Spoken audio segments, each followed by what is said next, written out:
Council meeting of November 17, 2020 is called to order.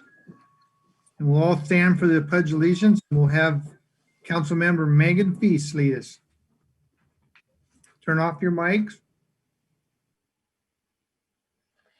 I pledge allegiance to the flag of the United States of America and to the republic for which it stands, one nation, under God, indivisible, with liberty and justice for all.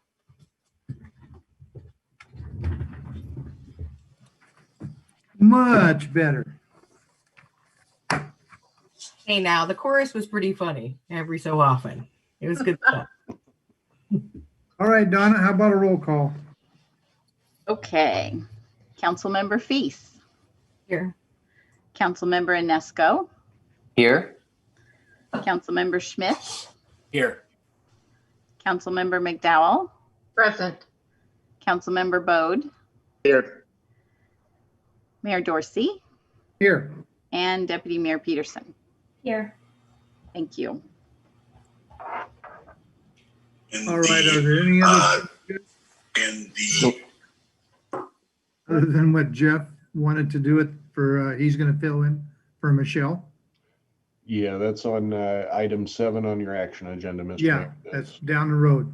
All Yep. right.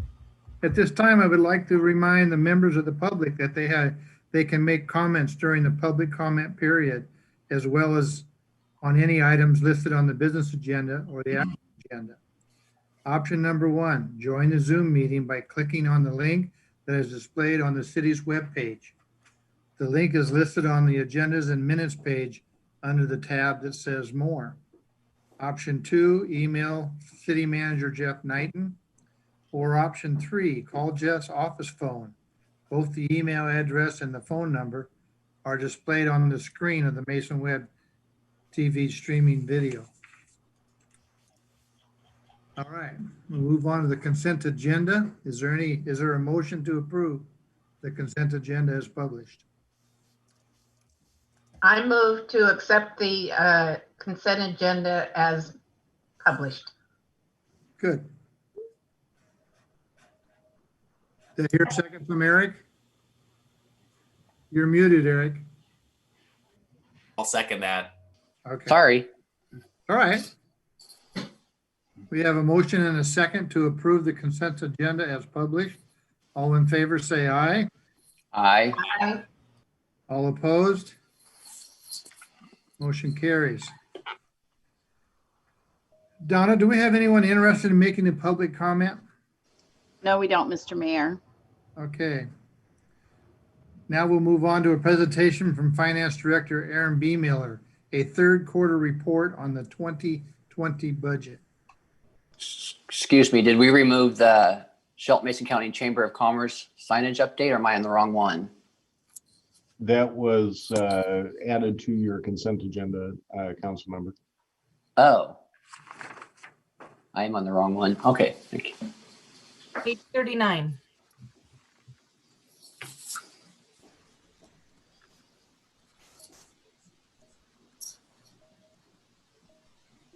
Okay. Oh, what are we? We all right now? Yeah. Fire away when ready, Aaron. Okay, I am having technical difficulty of trying to share my screen. With this latest update, maybe it's changed. Oops. So I can do a couple of things. One, I can just walk us through without sharing the screen, or 2, I can leave the meeting and come back on and hope that it clicks on. Your choice. Aaron, if it's helpful, I can try to share the screen from my side. That would be perfect. See if this works. And my mistake, Eric, it's page 23. Found it. There it is. You just let me know when to click through. You bet. Fantastic. Thank you. So this is the third quarter financial report for the city. Okay. Starting with general fund revenue, I'm going to just change my view real quick here. There we go. General fund revenue, as you can see, what this slide demonstrates is shows the September year to date for 2018, 2019, 2020. It also shows our 2020 budget and where we are for our year-end estimate. And then the final column is the estimate as compared to budget. As you can see right now in the general fund for revenues, we are looking that we're going to end up somewhere around $335,000 above our budgeted amount. And those, the significant reasons why are listed below. First of all, in taxes, I think we've talked about this before. When Waste Management took over the garbage contract, they prepaid $1 million in utility tax, and the prepayment was fully consumed in 2019, but it did not get into the budget. And so the reason that taxes are looking to be about $427,000 over is because of that utility tax on the garbage that we are now receiving. In charges for goods and services, the significant drop in that revenue is due to the SRO contract with the school district. Hopefully this is a one-time reduction. Just as a reminder, we did not budget this revenue in 2021. But again, we hope that with the opening of the school district, when that happens, that this contract will be agreed upon between the city and the school district once again. And then in intergovernmental revenues, really that large increase is mostly due to the CARES Act funding, about $460,000, as well as some revenue that we received in 2020 for the library grant from expenses that took place in 2019. But all in all, you know, it looks fairly good for revenues for 2021. Next, please. Thank you. General fund tax comparison. So this breaks down that tax number that we saw in the last slide just a little bit further. And as you can see at the very top is the sales tax of that. We are about 4.3% behind where we were at this point last year. And I should just mention the three columns are only the 2018 September year to date, the 19 and 20 September year to date. So we are looking at apples to apples here. And we're about 4% lower than we were at this time last year. But in 2020, we also included roughly an 11% reduction in sales tax revenue from 2019 actual collections because we assumed the normalization in construction work. So while we're down 4.3%, we really did plan for that. And then the city utility tax, again, it's really due to the solid waste utility tax that comes in from the solid waste waste management. Those are the two significant ones. The other ones, you know, they're right in line. The bottom one, other tax, is a big percentage, but it's a relatively small number, and that's mostly due to gambling tax with the closure of many bars and restaurants due to COVID-19. Wanted to just give you a graph of the sales tax collections. This is by month between 2019, which is the grayer of the two lines, and 2020, which is the yellower of the two lines. And again, we planned for less sales tax in 2020 than 2019. In 2019, construction comprised about 25%, more like 24% of sales tax revenues. We knew that was a large number, so we reduced that. And in 2020, construction is right about 14%. So about a 10% difference there between the two years. We mentioned CARES Act funding. Did want to go over this just briefly. we received nearly $460,000, and the way that we are going to allocate that out and have allocated that out to a large extent is about $169,000 went for personnel costs related to the home stay safe order. We are investing in laptops and desktops so that if there is a prolonged home stay safe order, we will be better equipped to work from home from that, and as well as to do upgrades to a lot of our systems for efficiency measures. We upgraded our HVAC system about $35,000 to add a scrubbing capacity of the air. Have about $22,000 of personal protective equipment, sanitation supplies. The Tyler system upgrades, again, that is for new modules so that so that staff are better able to work remotely. We were able to provide $40,000 in small business loans through the Economic Development Council. This is a little bit different. They're called loans, but there is no payback obligation here, and it's a little different, a little unusual. Because generally when we get funding from the state or from the federal government, it is very specific for what we can use it for. From a city perspective, this felt good to be able to give back to the community, at least a little bit that we could do to help through this time. And then we also have about $12,000 for our Right Systems contract. The CARES Act will cover only unbudgeted costs which support IT improvements to aid with work from home.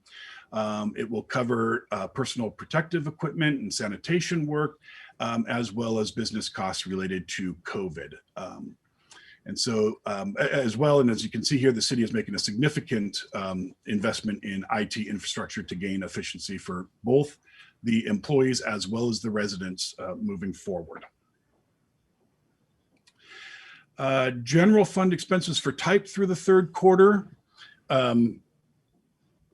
This shows, again, it shows the September year-to-date number. It also has our 2020 budget and the 2020 year-end estimate, with a comparison of the estimate and budget being the far right-hand column. The significant differences here are really when you look at wages and benefits. This is due to COVID. We reduced staff early of about 3 FTE, 3 positions. Then around mid-year, we had another 3 staff reductions and a 7th one later in the year. These reductions were offset by an increase of 1 FTE in the police department earlier this year. And then in 2021, the budget also adds 1 more back from the general fund for a net loss of 5 FTE in 2021 from 2020. Both the service charges and the supplies and equipment have to do with the professional costs for either IT upgrades, which is offset by the CARES funding somewhat, or IT hardware, which is also offset by CARES funding. You've seen this several times, and we're not going to spend a lot of time on this slide, but just wanted to bring this to the council's attention one more time. The city reacted quickly to COVID-19, and we're still grappling with the 3 major unknowns that we were grappling with way back in March. How long will it last? How deep will the impact be to current revenues? And how long until full economic recovery?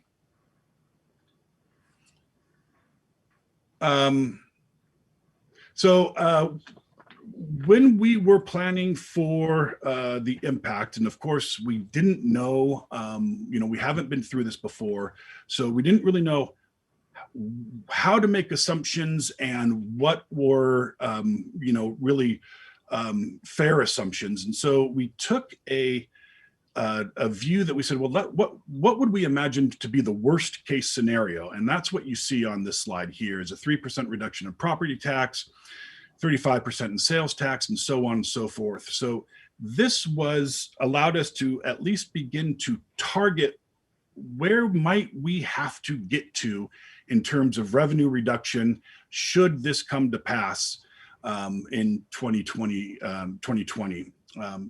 The worst case scenario was equated to about a $2 million reduction in general fund revenues and nearly a 2.6 million reduction in utility revenue. To counteract those, we implemented a 4-tier system. The first one being an immediate freeze on unfilled positions, including some line item savings and furloughs. We have done that. The second tier was some limited layoffs of filled positions, as well as some other reductions in capital and professional services. We did about half of this one. So we've really had to go through about 1.5 of these tiers. And then 3 and 4 just further complicated if revenues continue to drop. I did want to just add, when we did the refunding earlier this year, obviously for the rating agency, our response to COVID was the biggest topic that they had. How are you responding? What are you seeing? And they really did appreciate the thoughtfulness that we went through to think of the worst case scenario and then filling in how we would get there to meet that if necessary. So all of that is to say, with COVID-19, we wanted to provide you with an update to where we are. So these categories are the same categories that you saw on the worst case scenario. And it shows, again, our 2020 September year to date, our budget, our 2020 year-end estimate. And let me just say those next 2 columns, the second and third from the right-hand side, those should say 2020 estimate to 2020 budget. That's just a copy and paste over from another chart that didn't get updated, but those are the difference between the estimate and the budget. And then we are also showing where we said, what would be the worst case scenario. And you can see that generally we are well above, I guess what you would say is the worst case scenarios. Again, the other tax is the one that kind of gets closest, and that's mostly due to gambling tax, but it's a large percentage on a small number. City utility tax, again, solid waste utility tax. And, we don't exactly know why our taxes have been coming in and have not been as impacted as other entities have been. But we kind of surmise that, Shelton doesn't sell big ticket items like cars and boats and RVs and become dependent on that level of sales tax coming from those retail areas. Perhaps the federal subsidy had a bigger impact on Shelton as compared to cities with a higher cost of living, and therefore it went further to mitigate job loss. It could also be that Shelton generally always purchases necessities, and they've had to continue to purchase necessities, which has continued to provide a very similar amount of tax revenue when all is said and done. Again, there's no absolutes, but those are kind of just some thoughts that we have on the reasons for this. Estimated total revenue by fund. As you look at this, you can see that there's a lot of funds that are below the 100% mark. Part of that's going to be because of COVID and the impact on the economy. And part of that's going to be because of capital savings and capital work savings. And so we're not getting grant reimbursed. We're not transferring money into the capital funds. And you'll see a offset by expenditures reductions in just a couple of slides.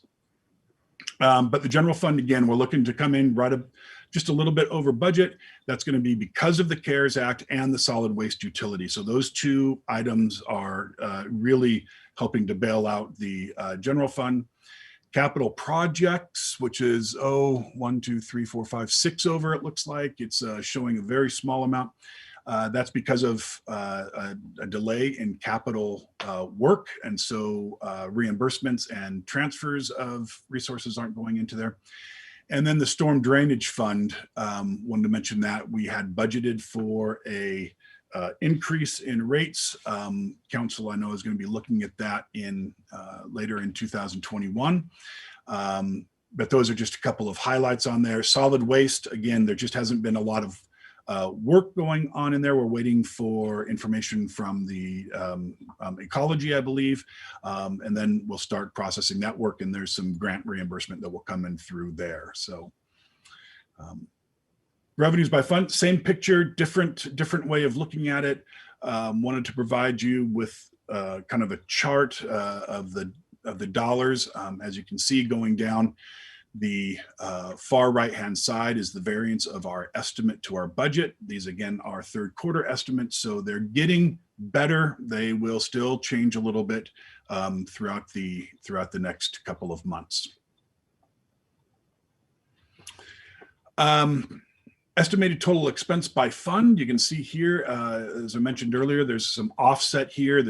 While there's a reduction in revenues in areas, there's also an offset of reduction in expenses in areas. Couple that are over the top, tourism.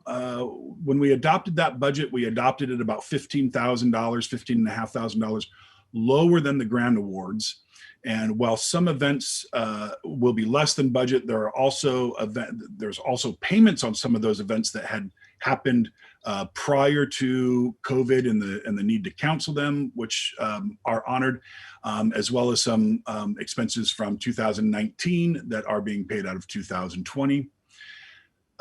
Debt service, I'm not sure that we are over budget there. I need to take a further look at this. I think I am double counting some of the debt service costs that were refunded in the recent bond issuance that we did, and so we'll look at that.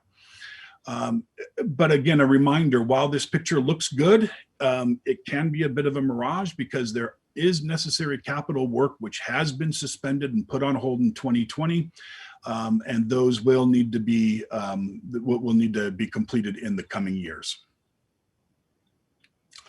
Again, same information, different way to view it. It's showing the 2018, 19, 20 September year to date by fund, the 2020 budget, the 2020 estimate, and then the variance between that. And so you can see that the expenditures are down by about 6.4, estimated to be down by about 6.4, 6.5, nearly $1 million from budget in 2020. Wanted to provide council with this view. The first part of this chart under the budgeted segment, this is how we budgeted our funds for 2020. And you can see the first column there, or I guess the second column in, is the 2020 beginning fund balance. We show the revenue, we show the expense, and then we show the estimated ending fund balance, and then the dollar change. When we budgeted for 2020, we budgeted for about a $2.6 million use of fund balance through various funds to fund ongoing work, ongoing construction, and items such as that. The next set of numbers is where we are with our year-end estimates. And you can see quite a change there. So it's the same 2020 beginning fund balance number on the left-hand side. Then our estimated revenues, estimated expense, the estimated ending fund balance, and the change. And you can see that the pendulum has swung really from about a $2.7 million or $2.6 million use of fund balance to looking like about a $2.1 million increase in fund balance. This is through all funds overall. But again, the COVID-19 and the stay home, stay safe order has had an impact both on the expenditures as well as revenues of the city. So really the takeaways, we set ourselves up through a good process to be able to respond to the COVID pandemic. And we've been able to maintain the necessary resource to provide government services with hopefully as little impact as possible to our residents, to our customers. We were able to provide $40,000 in CARES Act funding to the Economic Development Council to administer small business loans to city businesses that are impacted by COVID. Many capital projects are delayed in 2020. Those monies will be reallocated in future years to complete those capital projects. The tax base of the city, while we have been affected, we just haven't seen it to the same extent that some other municipalities have, at least to date. We never know what's going to come around the corner. I think this is important, that even through the pandemic, the actions taken by the city council were able to help us maintain an A+ rating. And then, even with the successes of 2020, this is the sad note that, the 2021 budget does include a reduction of 5 FTEs so that we were able to balance with our projected revenues in the coming year.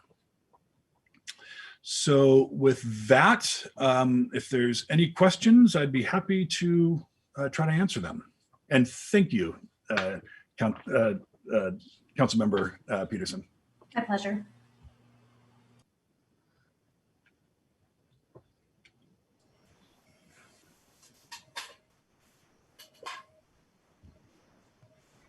No questions for Aaron? Thank you, Aaron. You bet. But you're going to be up here in a minute, so hang on. All right. All right, so we are recessing from the regular meeting to open a public hearing. City Manager Jeff Knighton has details for us about an ordinance for a franchise agreement with Cascade Natural Gas. Thank you very much, Mr. Mayor, Deputy Mayor, members of council, and members of the public. As you know, we've been working on franchise agreements throughout the year, and we're getting to the point now where we're adopting several of them. The one before you this evening is for a franchise agreement with Cascade Natural Gas. Their current agreement was adopted by Ordinance 61663-1205, and it expires at the end of 2020. The new agreement grants a franchise to Cascade Natural Gas for a primary term of 10 years and is renewable for 5-year periods unless canceled. The options are to adopt the agreement as presented, not tonight, but adopt the agreement as presented at our next meeting, request staff to re-enter negotiations, or take no action at all at this time. And because this is an ordinance, we do have a suggested motion at the bottom of your briefing sheet to move this on to the following meeting if council so desires. And I'd be happy to answer any questions if council has any. All right, any questions for Mr. Knighton? If not, will somebody motion to move it forward?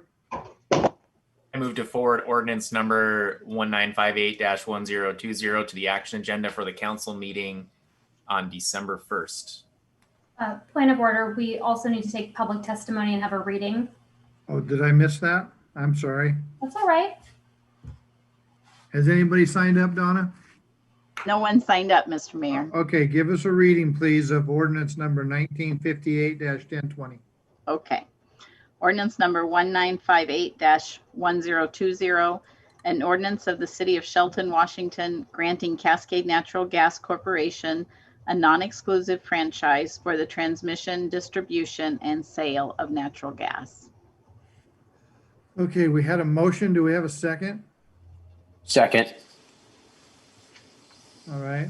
Any Excuse me, questions? I Mr. think we Mayor, already went through that. Yes. who made the motion? Joe. Joe? Councilmember- Joe, seconded by Eric. Yes. Yes. Thank you. Okay. Okay, we have a motion and a second to forward ordinance number 1958-1020 to the action agenda for the council meeting on December 1st. All in favor, say aye. Aye. All opposed? Motion carries.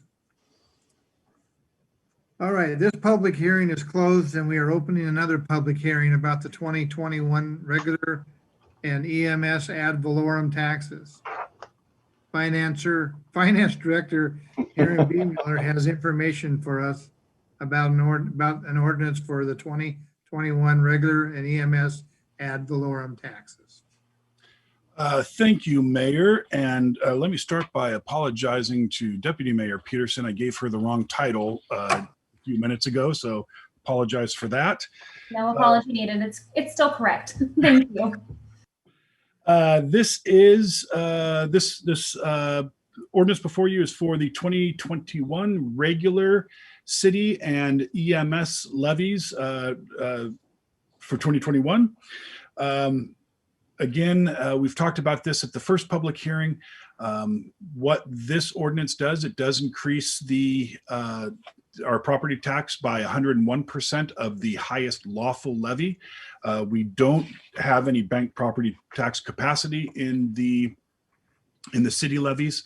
The inflation, the state law says that you can increase your property tax by 1%, or the IPD, which is inflation, whichever is higher. Inflation came in at 0.6%. And so with a resolution of substantial need, the council can increase the levy to the full 101%. In total,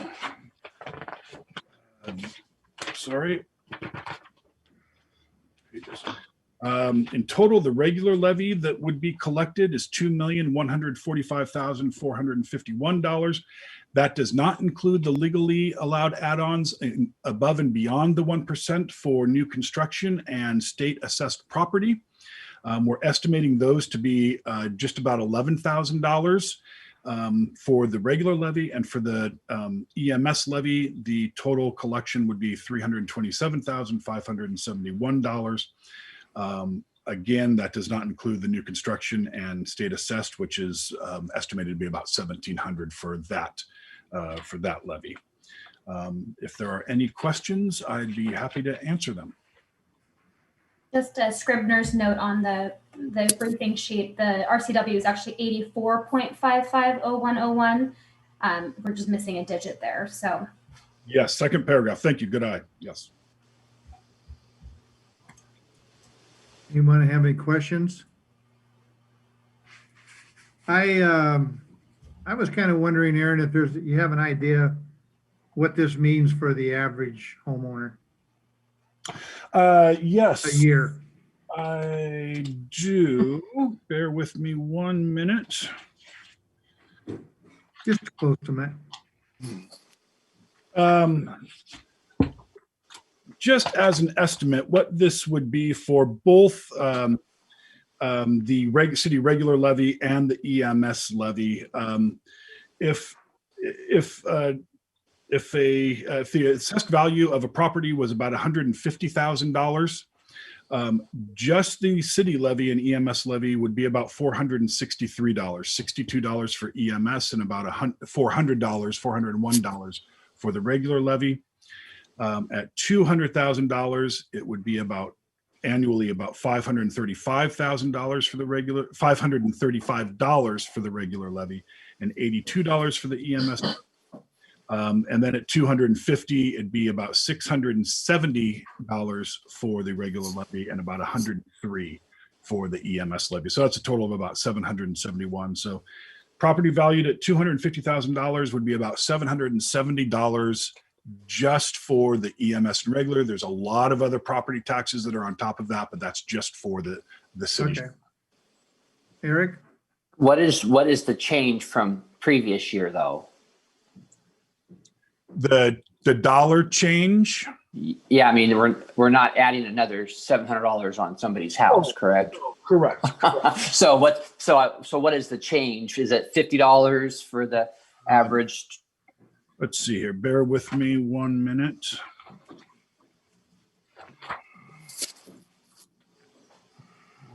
Let me do a quick comparison here.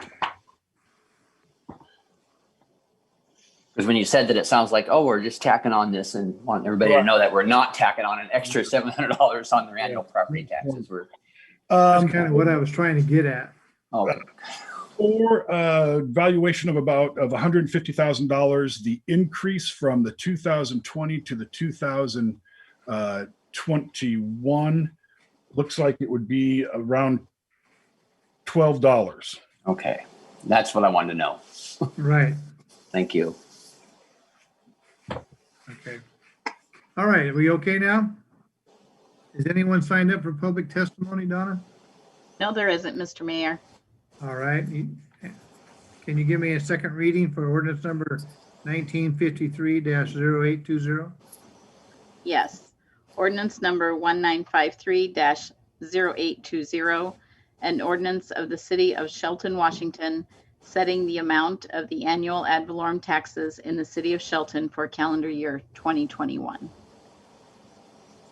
All right, do we have a motion?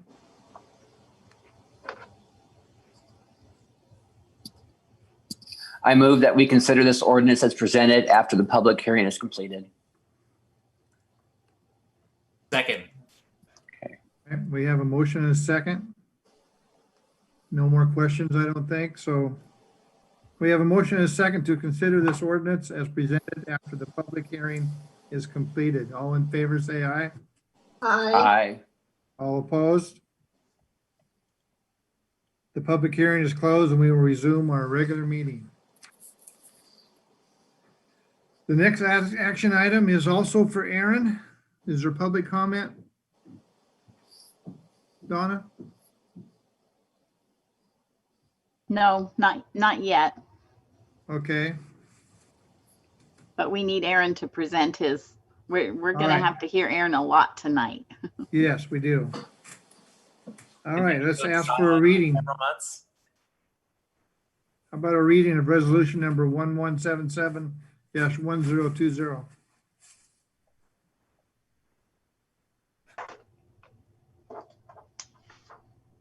Aaron, are you going to present something before Yes, I do the reading?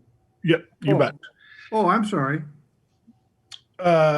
So before you is the first of two substantial need resolutions for the council. By law, substantial needs need to be done for each individual levy. So while the ad valorem tax levy has both of them kind of combined into one, they are two separate issues in that same ordinance. And so we have two separate substantial need resolutions before you.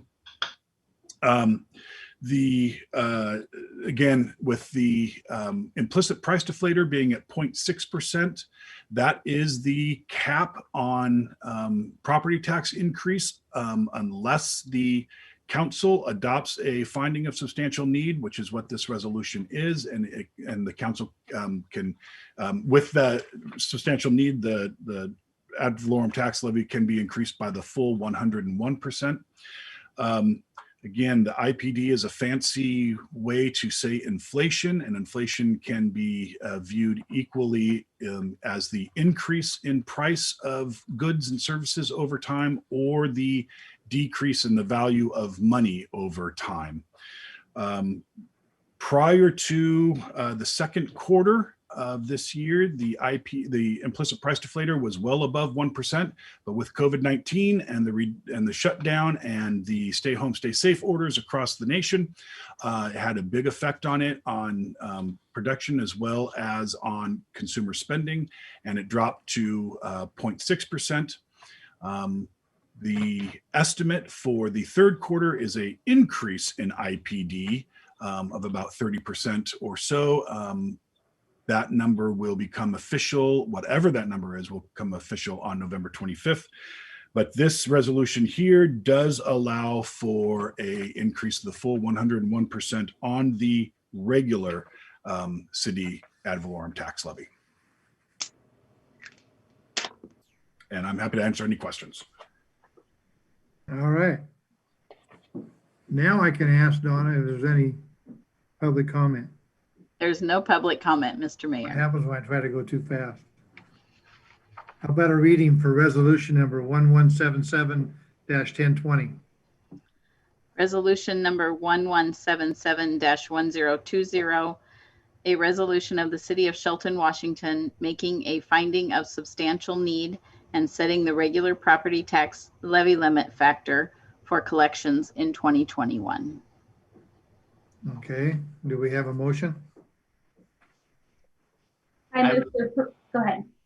I move to approve resolution 1177-1020, finding a substantial need to increase the city's regular property tax levy to the maximum 101% of the previous year revenue collection. Second. Okay, we have a second. Any more questions at all for Aaron? I don't think so. We have a motion and a second to approve resolution 1177-1020, finding a substantial need to increase the city's regular property tax levy to the maximum 101% of the previous year revenue collection. All in favor, say aye. Aye. All opposed? Aye. Not opposed. I'm sorry. My mute was on. So Oh. aye for the motion. All right. Motion passed. All right. We have one more resolution from Aaron. Thank you, Mr. Mayor. This is the EMS ad valorem tax levy, or ad valorem tax levy finding of substantial need resolution. I won't go into all of the detail that I did on the last one and repeat myself. Suffice it to say that the last one was a substantial need for the regular levy, and this one is for the EMS levy. All of the same rules apply for both levies. All right. Public comment, Donna? No, there isn't, Mr. Mayor. Can I have a reading of resolution number 1178-1020? Yes. Resolution number 1178-1020, a resolution of the City of Shelton, Washington, making a finding of substantial need and setting the EMS property tax levy limit factor for collections in 2021. Okay, thank you. Do we have a motion? I move to approve resolution 1178-1020, finding substantial need to increase the city's EMS property tax levy to the maximum 101% of the previous year revenue collection. Second. Okay, Megan has a second. No questions for Aaron. We have a motion and a second to approve resolution 1178-1020, finding a substantial need to increase the city's EMS property tax levy to the maximum 101% of your revenue collection. All in favor, say aye. Aye. Aye. All opposed? Motion carries. Okay. We are recessing from the regular meeting to open a public hearing. Finance Director Aaron B. Miller has information for us about an ordinance for the 2021 budget. Thank you, Mr. Mayor. This is the 2021 City of Shelton budget ordinance. Couple of just cleanup items that I want to address before we get to the ordinance itself. The second page of the briefing, there are some changes to the budget from the one that we supplied to you back on October 6th. And they are primarily related to the way that we are now allocating our insurance costs for property and liability insurance. The street fund is decreasing by $38,000. The water fund is increasing by $16,500.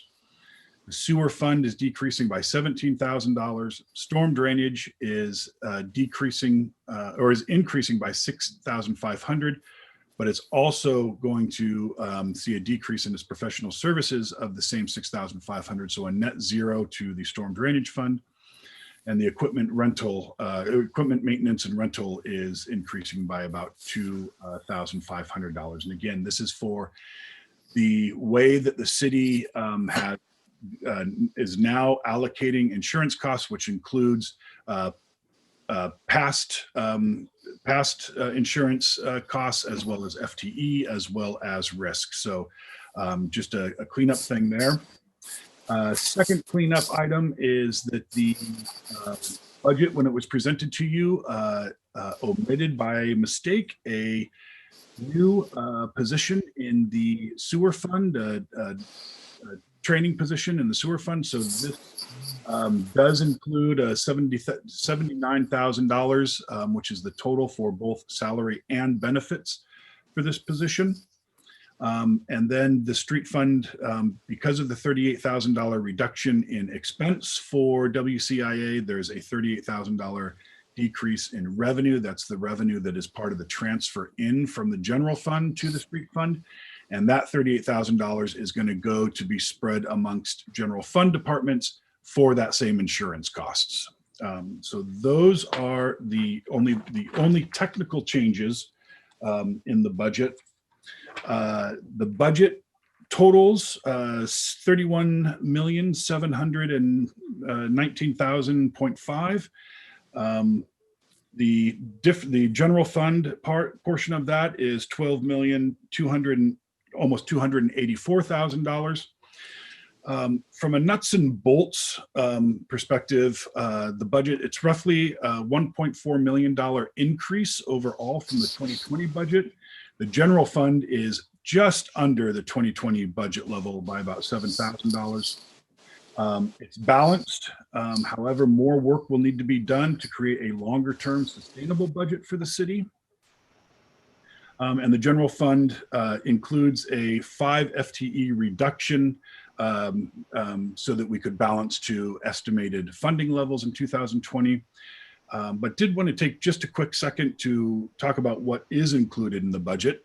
It includes funding for public safety and general governmental services, public safety, the police department, fire services, as well as the municipal court. It includes roughly $5.5 million for capital improvements that will go towards city parks and trails, as well as street and utility infrastructure. It fully funds recreation services and community events and helps fund community events. And overall, it funds the city services that help contribute to a quality of life that the residents of Shelton enjoy. So I think overall, it's a good budget. And I'm happy to answer any questions that you might have. Has anyone signed up for public testimony? No, they haven't, Mr. Mayor. All right, would you please give me a second reading for ordinance number 1954-0820?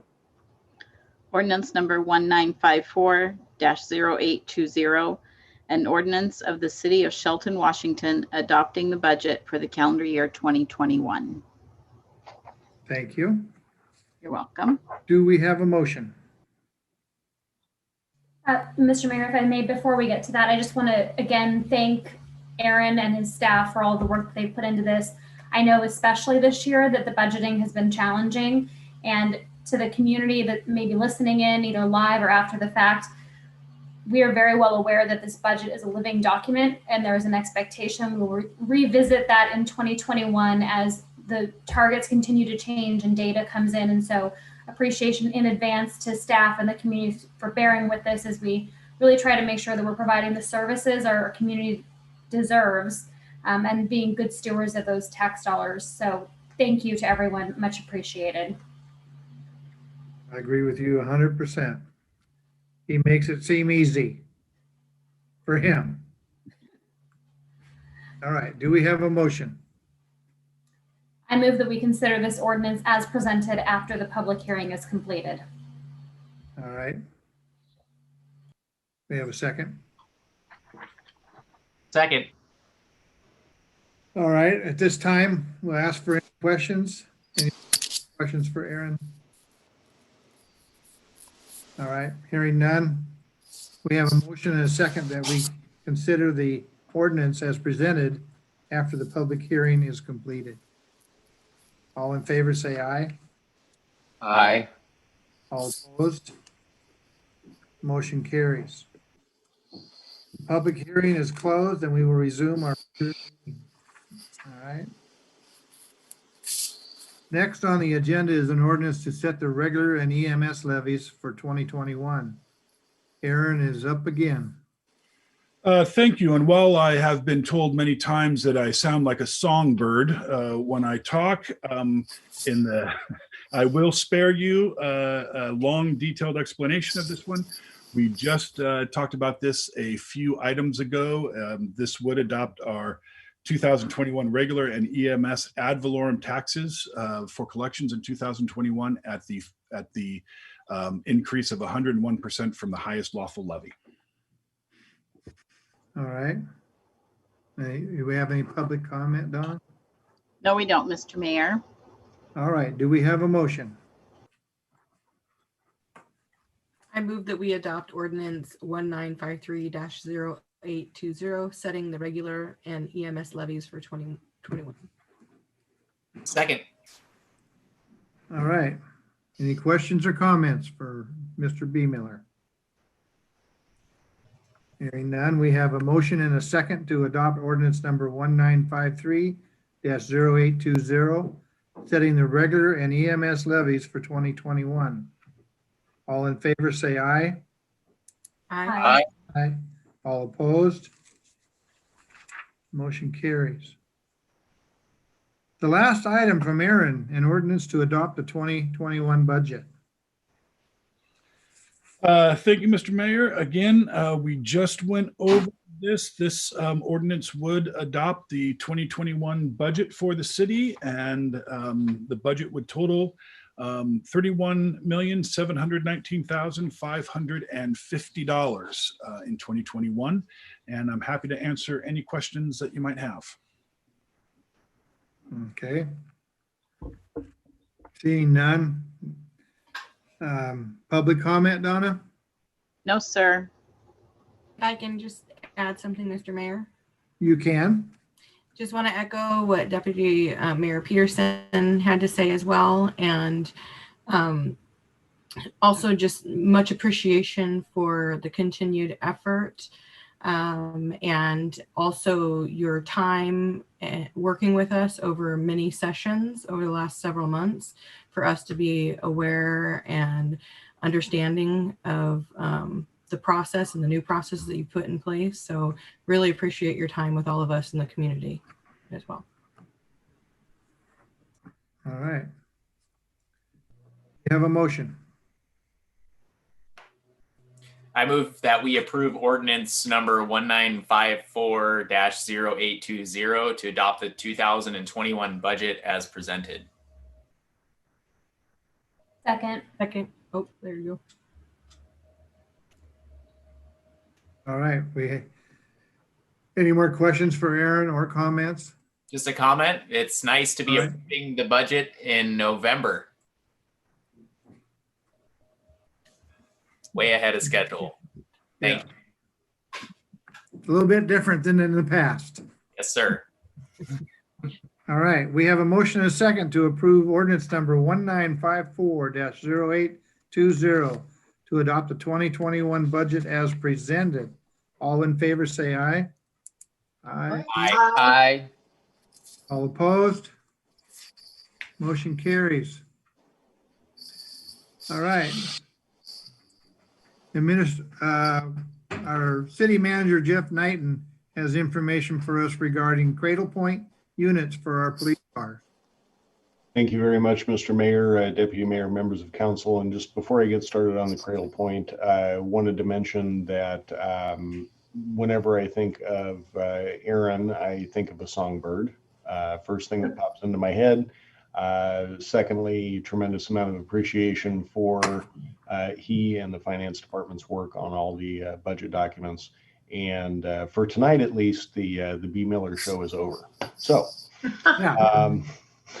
the Cradle Points, in order to address the strategic goals of the City Council, including accountable government, community life, and economic vitality, we reviewed various options to upgrade the ability of Shelton police vehicles to have continuous Wi-Fi capacity. That's extremely important for officer safety, to make sure that if and when they need help and communication, that they can reach someone and not be concerned about that. The Cradle Point's wireless routers will be installed in each assigned vehicle and have LTE and 5G capability, and it will better allow our police personnel to perform their duties. I did want to mention that the total hardware expenditure was slightly under $36,000, but will be paid for with a vehicle reimbursement of a little over $55,000. So this isn't spending that's coming out of our general fund. It's from a reimbursement program. Lastly, you did receive an updated resolution tonight with 2 additional recitals that weren't in the original version. And I just wanted to make sure that was highlighted.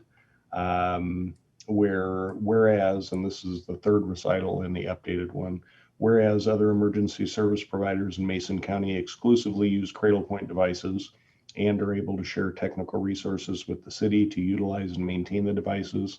And the 4th recital, whereas Cradle Point devices can only be purchased through a single representative, Anaconda Networks. So those are two new ones that we added tonight just to make sure that we were appropriately following the procedure for this purchase.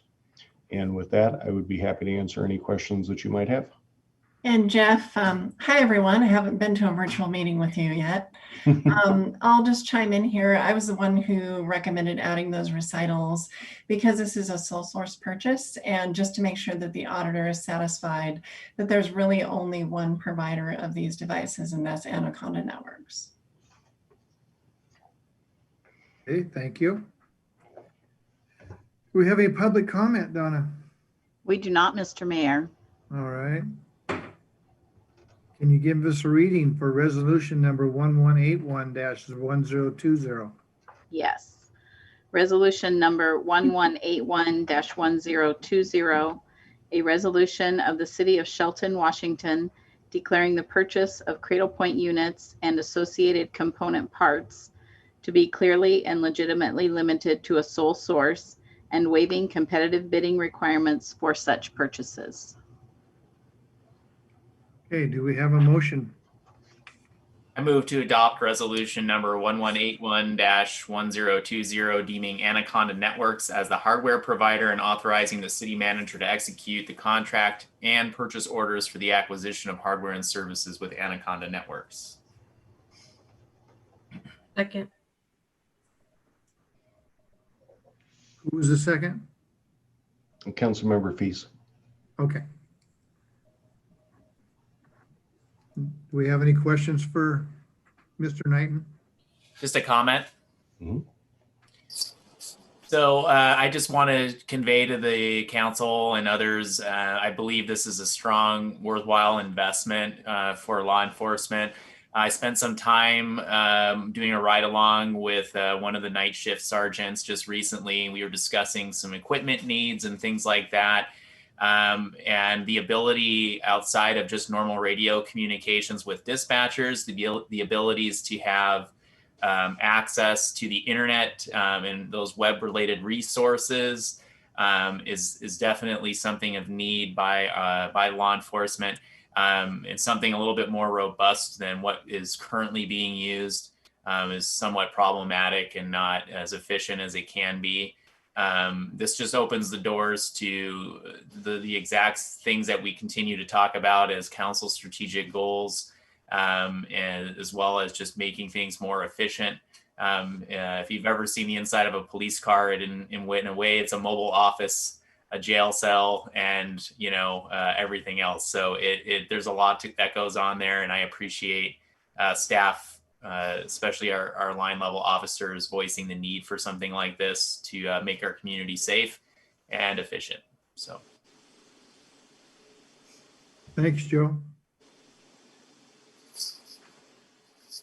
Anyone else? Okay. We have a motion and a second to adopt resolution number 1181-1020, deeming Anaconda Networks as a hardware provider and authorizing the city manager to execute the contract and purchase orders for the acquisition of hardware and services with Anaconda Networks. All right, all in favor? No, all in favor, say aye. No. Aye. Aye. All opposed? Motion carries. All right, moving along, we're getting close, guys. City Engineer Ken Gill is going to speak to us about the final acceptance for the MTA parking lot.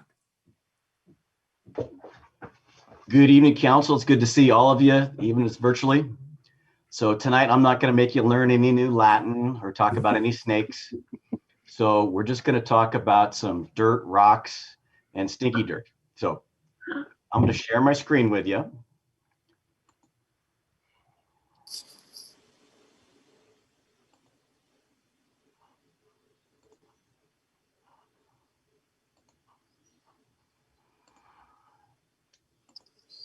And what you should see is a PowerPoint presentation.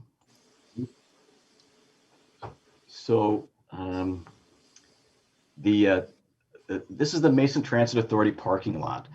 And I'll skip ahead to the first slide, but this is located on 600 block of Railroad Avenue, right by United Way.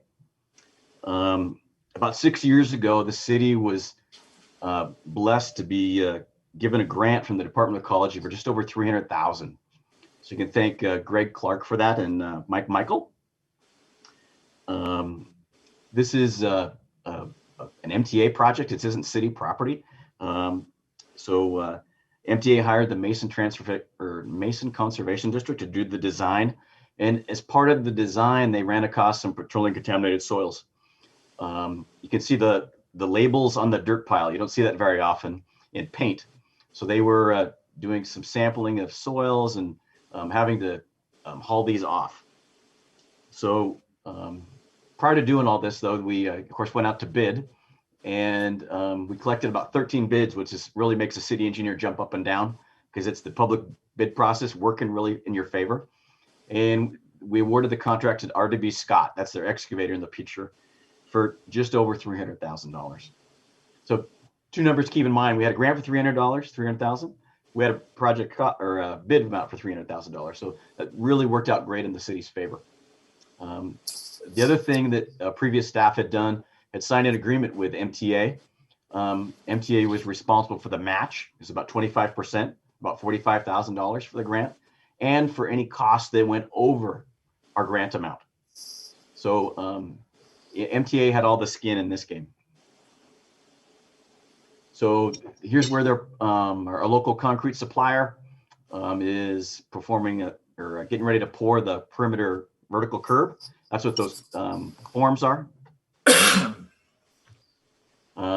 It's a geotextile layer that goes down on top of the dirt. This is an impermeable layer, doesn't let water go through. So the water for the very top of the parking lot filters down through this, runs along this towards a catch basin out in the alley. You can also see the excavator putting on some quarry spalls over another geotextile. That's the detention layer, so that the project doesn't flood anybody out. There's the gravel layer. This acts as a water quality layer to clean up the stormwater that's coming off the parking lot, and also acts it as a layer to set the pavers. So this is the best slide right here of any construction project. So you'll probably recognize a few folks in there, but one of the most important people that was a big champion of this project was Danette Brannon, and she's got her hands on the scissors along with Mayor Dorsey. So that's all I had to present to you tonight. But with your acceptance of this project, it'll allow Brooke to submit the notice of completion and get the retainage coming back to the contractor and complete this project. Do you have any questions? All right. Thank you, Ken. Do we have any public comment, Donna? No, we don't, Mr. Mayor. All right, can you give me a reading, please, of resolution number 1174-0920? Resolution number 1174-0920, a resolution of the Council of the City of Shelton, Washington, accepting the Mason Transit Authority parking lot retrofit project as final and complete. Okay, do we have a motion? I move to authorize the mayor to sign resolution number 1174-0920, accepting the Mason Transit Authority parking lot project as final and complete. All right. Do we have a second? Second. All right. I should have asked, is there any more questions? All right.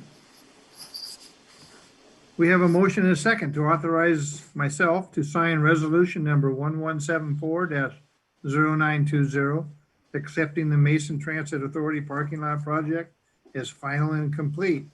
All in favor, say aye. Aye. All opposed? Motion carries.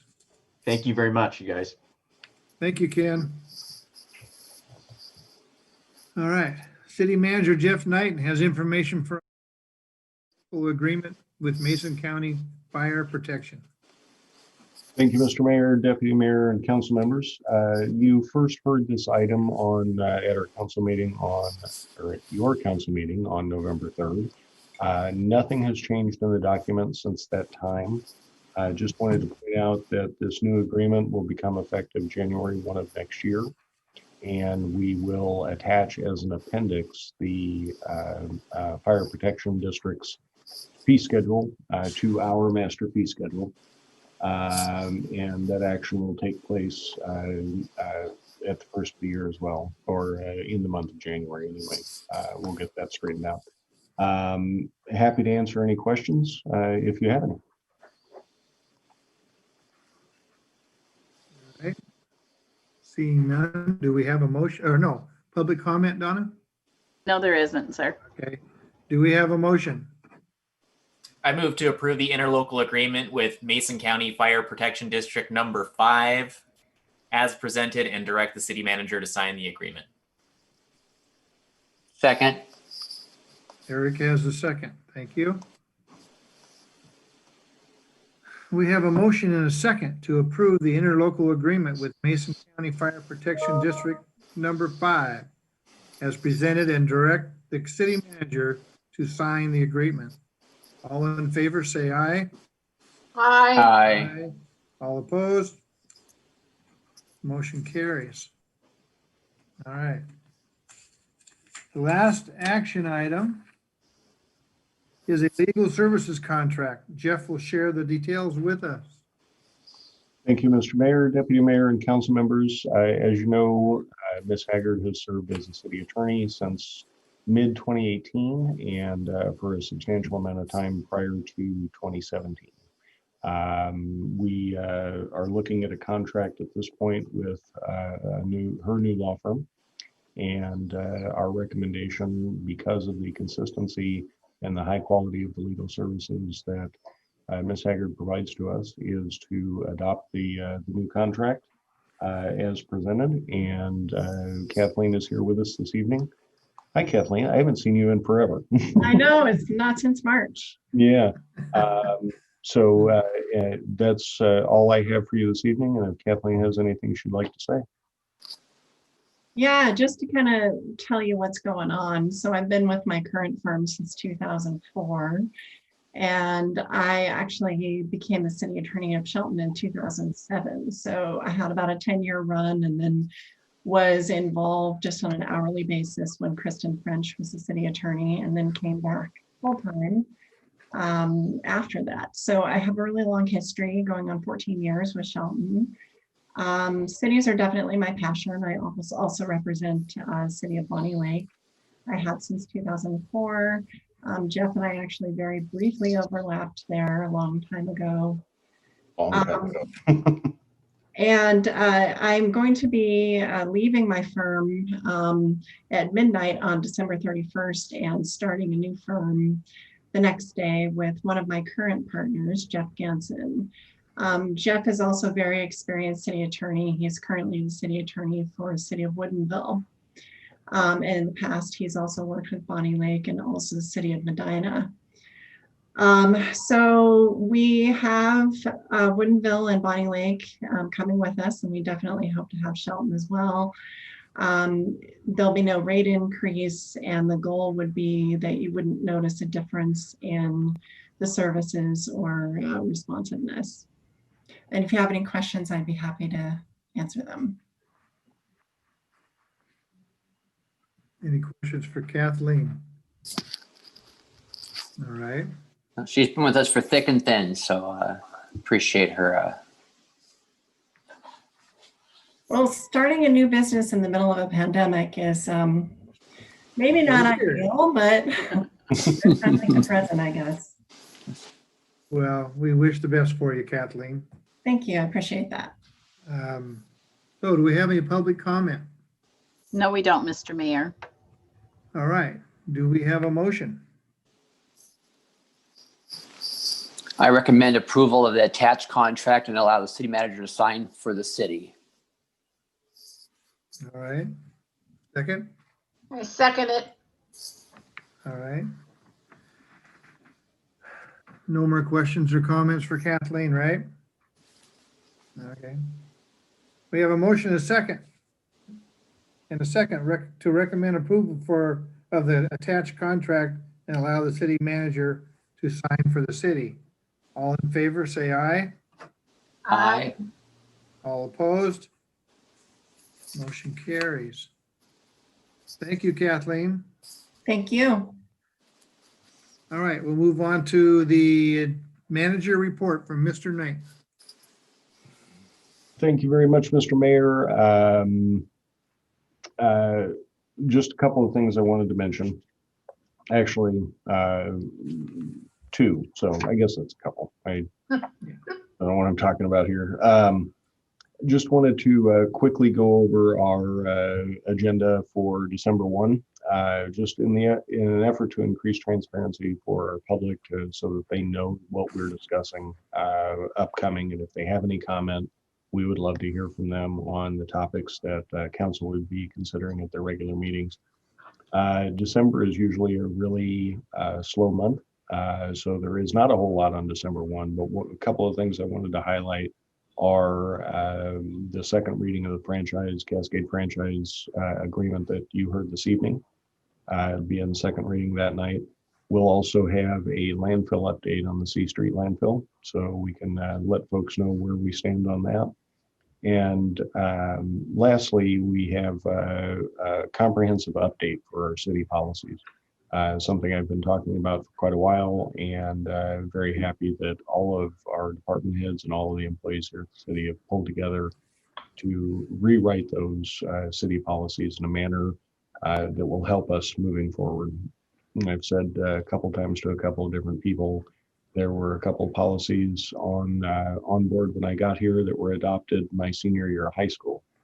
I'm not that old, but that's probably a little bit longer than they need to be before they're looked at. So we're happy that we're going to get to share those with you at our next meeting. Secondly, I just wanted to mention that with Governor Inslee's order and his press conference on Sunday, we have taken steps to reduce the interactions here at City Hall, including closing the doors to just public walk-ins. But I did want to emphasize that our staff directory is available, as was mentioned in the press release. We are available to talk with you about any particular topic, particularly development and development review, and we are available to meet. We can meet folks downstairs and kind of isolate that meeting in a large room with separation so that we can maintain physical distancing while still helping our customers and constituents get the jobs done that they need to get done. With that, happy to answer any questions that you might have.